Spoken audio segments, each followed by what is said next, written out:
શ્રી નહેરુ ઉચ્ચતર માધ્યમિક શાળા દાસામાં પ્રગતિનો પ્રવેશોત્સવ અને કન્યા કેળવણી મહોત્સવની ભવ્ય ઉજવણી.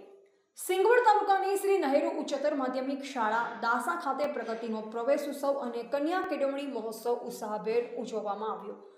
કાર્યક્રમમાં ગાંધીનગરથી પધારેલ પોલીસ મહાનિરીક્ષક શ્રી N. ચૌધરી મુખ્ય મહેમાન તરીકે ઉપસ્થિત રહ્યા, જ્યારે શાળા સંચાલક 108 મહંત શ્રી સુમરણ દાસજી સાહેબની વિશેષ ઉપસ્થિતિએ કાર્યક્રમને ગૌરવ આપ્યું. કાર્યક્રમનો પ્રારંભ મહાનુભાવોના હસ્તે દીપ પ્રાગટ્યથી કરવામાં આવ્યો. ત્યારબાદ પુસ્તક, ફુલહાર અને શાલ અર્પણ કરી મહેમાનોનું સન્માન કરવામાં આવ્યું.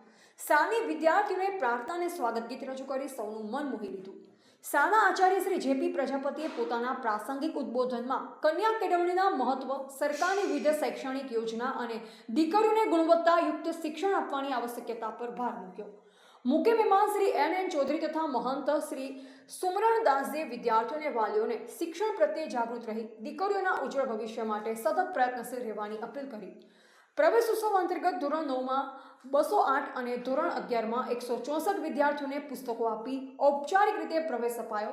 ઉપરાંત શાળાના તેજસ્વી વિદ્યાર્થીઓ, આદર્શ વિદ્યાર્થી, ખેલ મહાકુંભના વિજેતા તેમજ 100% હાજરી ધરાવતા વિદ્યાર્થીઓને શિલ્ડ અને પ્રમાણપત્ર આપી સન્માનિત કરવામાં આવ્યા. કાર્યક્રમના અંતે ગુજરાત રાજ્ય સંસ્કૃત બોર્ડ દ્વારા મંજૂર થયેલા નવા સંસ્કૃત કક્ષાનું રિબિન કાપી ઉદ્ઘાટન કરવામાં આવ્યું. તેમજ મહેમાનોના હસ્તે શાળા પરિસરમાં વૃક્ષારોપણ કરી પર્યાવરણ સંરક્ષણનો સંદેશ આપવામાં આવ્યો. આ સમગ્ર કાર્યક્રમ શાળા પરિવાર, વાલીઓ અને વિદ્યાર્થીઓ માટે પ્રેરણાદાયી બની રહ્યો અને કન્યા શિક્ષણ પ્રત્યે સમાજમાં સકારાત્મક સંદેશ પ્રસરી ગયો હતો. Reporter Pradeep T. વળવાઈ, સિંગવડ.